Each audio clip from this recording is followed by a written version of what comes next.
नमस्कार, मैं श्रुति मिश्रा स्वागत करती हूँ आप सभी का हमारे शो जिसका नाम है खास मुलाकात। आज हमारे साथ मौजूद हैं एक्टर, डांसर, कोरियोग्राफर, बॉलीवुड की फाउंडर रीमा सरीन जी। बहुत बहुत स्वागत है मैम आपका हमारे शो में। Thank you. स्टार्ट से शुरू करते हैं, आप अपने जर्नी के बारे में बताइए। डांसिंग करियर हो या फिर कोरियोग्राफी, कहाँ से शुरू किया? मतलब एंड से ही आपको था, मतलब हॉबी, या फिर बचपन से, या आगे जाके कैसे सारी? जी, तो मैं एक्चुअली 17-18 साल से ही फिटनेस में बहुत पैशनेट थी। मैंने एरोबिक क्लासेस ज्वाइन की दिल्ली में। मैं दिल्ली में ही बड़ी हूँ और वहाँ से शुरू किया। तो कॉलेज के बाद मेरा ट्रांसफ़र हो गया न्यूयॉर्क। मैं वहाँ पे एक जॉब करी थी यूनाइटेड नेशंस में।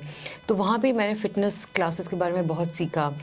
जैक ललीन करके एक फ़िटनेस क्लब था, तो वहाँ मैंने और ट्रेनिंग ली। उसके बाद मैं आगे पढ़ी, MBA किया, तो मैं कैलिफोर्निया गई। तो फिर मैं कैलिफोर्निया फ़िटनेस में भी मैंने ट्रेनिंग बहुत की और ऐसे ही मेरी जर्नी ज़्यादा मजबूत होती गई। कब लगा आपको कि एज अ प्रोफेशन इसको चूज़ करना चाहिए? जैसे कि आपने बताया आपने MBA किया है, तो कब लगा कि एज अ प्रोफेशन इसको चूज़ करें और इसी में करियर बनाएं?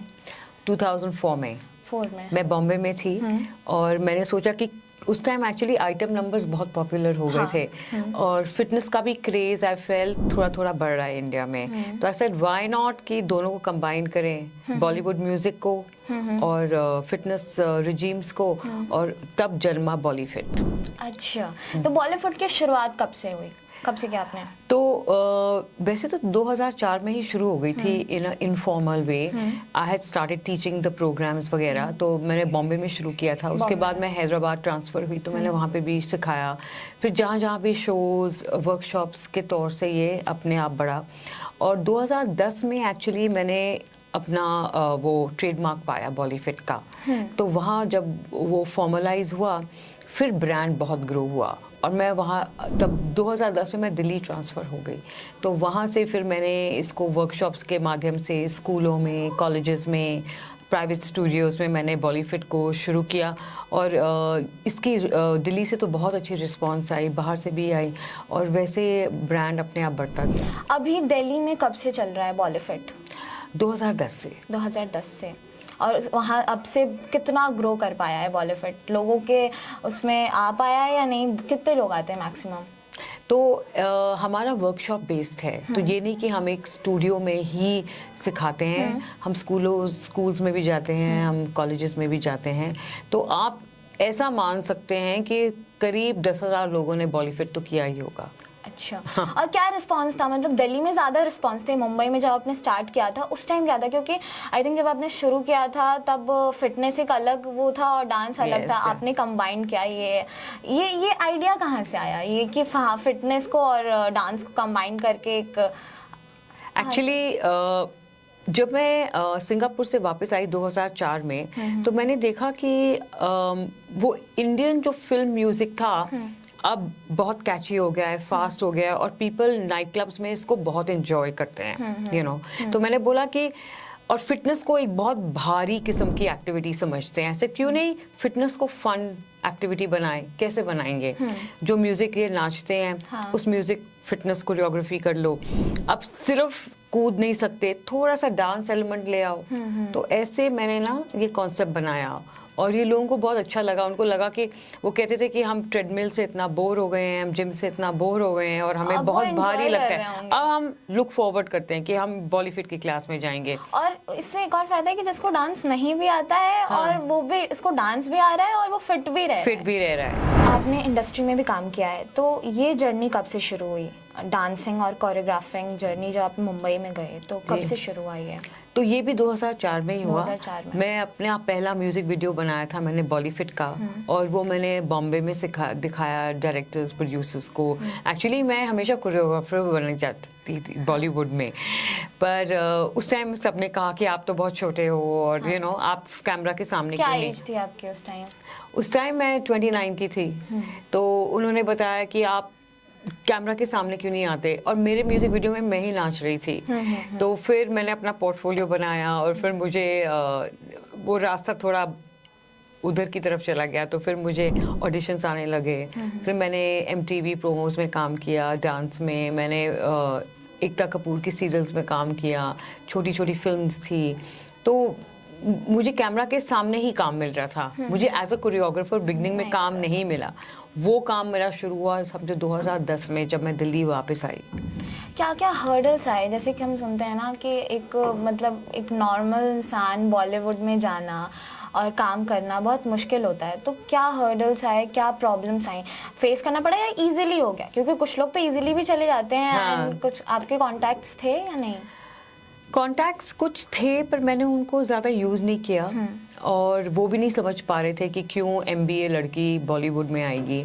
तो मैं उस चीज़ की रिस्पेक्ट भी करती हूँ।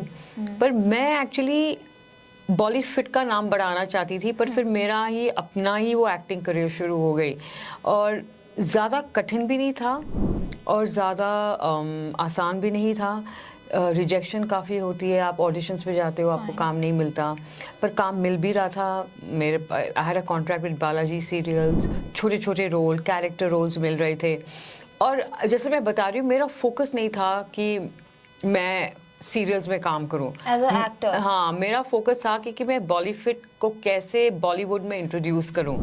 पर अब जब काम मिल रहा है एक्टिंग में, एड फिल्म्स में, तो वो कर रहे हैं, इंजॉय कर रहे हैं। तो मैं एक्चुअली इतना पीड़ित नहीं हुई थी। एंड मुझे काफ़ी I mean I like the experience, मैंने काफ़ी इंजॉय भी किया। और जब 2005 में मुझे एक बहुत ही अच्छा ब्रेक मिला हैदराबाद में, फिर मैं वहाँ चली गई। फाउंडेशंस वगैरह में, NGOs वगैरह में काम करते हो, तो आप ये बताओ, HIV एड्स पेशेंट्स के लिए आप काम करते हो, चिल्ड्रंस के लिए, तो ये चीज़ कहाँ से आई कि नहीं मैं NGOs वगैरह में भी काम करूँ? ये आपके माइंड में कैसे आया? एक्चुअली जब मैं हैदराबाद मूव हुई थी तो मैं हेड ऑफ मार्केटिंग की पोजीशन में गई थी, और उन्होंने बोला था कि head of marketing head of CSR भी होगा, कॉर्पोरेट सोशल रिस्पॉन्सिबिलिटी। तो वो मेरा फर्स्ट एक्सपोजर था, और मैं जाती थी कंपनी की वजह की तरफ से two HIV patients homes, children homes थे, वृद्ध आश्रम थे। तो वहाँ actually I was quite moved, you know, कि कैसे इनकी ज़िंदगी होती है और हम कैसे इनको मदद कर सकते हैं। तो फिर मैं वहीं से 2005 से मैं जुड़ गई, यू नो, इस काम में। और फिर जब मैंने कंपनियां छोड़ी भी और मैंने बॉलीफिट को पकड़ा पूरी तरह 2010 में दिल्ली में, फिर मैंने बच्चों पे बहुत फोकस किया। जैसे हम गोवा जाते हैं, हम चिल्ड्रन होम्स जाते हैं, वहाँ पे हम उनको चैरिटी बेसिस पे सिखाते हैं। क्या काम करते हैं ये NGOs, बता सकते हो? जो ये NGOs हैं वो एक्चुअली जिनके साथ मैं जुड़ी हूँ वो चिल्ड्रन के लिए काम करते हैं, जिनके कोई पेरेंट्स नहीं होते या वो लेबर काम करते हैं, तो बच्चे ऐसे निगलेक्ट हो जाते हैं, तो वो उनकी देखभाल करना, उनको पढ़ाना। कब तक, किस एज तक ये करते हो आप जब लोग? तक वो अपने पैरों पे नहीं खड़े हो जाते, वो जॉब नहीं मिलती या उनकी शादी नहीं हो जाती। अच्छा, आप इतना फिटनेस से हो, बॉलीफिट है, तो आप हमारे दर्शकों को कुछ टिप्स एंड ट्रिक्स दोगे कि हाँ कैसे फिट रहें घर पे करके, या फिर क्या कुछ टिप्स एंड ट्रिक्स दीजिए, मुझे भी जानना है क्योंकि मुझे भी फिट रहना है। तो इसमें एक्चुअली ज़रूर इसमें दो चीज़ें होती हैं, एक तो एक्सरसाइज का रोल होता है और एक आपके डाइट का रोल होता है। तो मैं डाइट से शुरू करती हूँ। तो बेसिकली मैं चाहती हूँ कि जैसे आप दिन की शुरुआत करते हो तो you should have a lot of water, वो बहुत इंपॉर्टेंट है to flush out your system और टॉक्सिन्स रिमूव करने में। और फिर आप ब्रेकफास्ट में खूब फ्रूट्स खाइए, बादाम खाइए, कोई एक कार्बोहाइड्रेट ले लो या टोस्ट ले लो या दलिया ले लो, यू नो, कोई फ्राइड चीज़ नहीं खानी चाहिए। मैं देखती हूँ लोग बहुत चीला वीला का खाते हैं, ये सब गलत है, यू नो। फिर जा रही बात आपके फिटनेस की, आपको 5 दफ़ा हफ्ते में तो ज़रूर कोई एक्सरसाइज करना है। जैसे आप कार्डियो कर सकते हो, कार्डियो का मतलब रनिंग, स्विमिंग, जॉगिंग, जो चीज़ आपके हार्ट रेट को ऊपर ले जाती है, क्योंकि जब आपका हार्ट रेट ऊपर जाएगा, आपका मेटाबॉलिज्म इंक्रीज होगा, तभी फैट बर्न होता है। तो एटलीस्ट 30 to 40 मिनट्स आपको कार्डियो करना ही है 5 times a week। और उसके बाद आप जैसे फ्लोर एक्सरसाइजेज कर सकते हो, जैसे एब्स, बटक्स, थाइज होते हैं, तो एब की एक्सरसाइजेज होती हैं। I think that is a main problem area. अच्छा मैम, एक्सरसाइज मतलब हम ऐसा नहीं कर सकते कि हम अच्छा खासा खाएं और फिर एक्सरसाइज भी करें, तो क्या ये मैनेज हो सकता है? पर अच्छा खासा आप नहीं खाते ना, आप मोटापे की चीज़ें खाते हो जिसमें न्यूट्रिशन नहीं होता। तो मैं डाइटिंग में बिलीव नहीं करती, क्रैश डाइट्स में नहीं बिलीव करती। आप खाओ, खूब खाओ, पर हमेशा थोड़ी जगह रह जानी चाहिए स्टमक में, ताकि आपका स्टमक लाइनिंग ना बढ़े, और ऐसा नहीं लगना चाहिए कि मैं पेट भरने के लिए खा रही हूँ, मैं न्यूट्रिशन के लिए खा रही हूँ। वो Right. थोड़ा फ़र्क आ जाता है।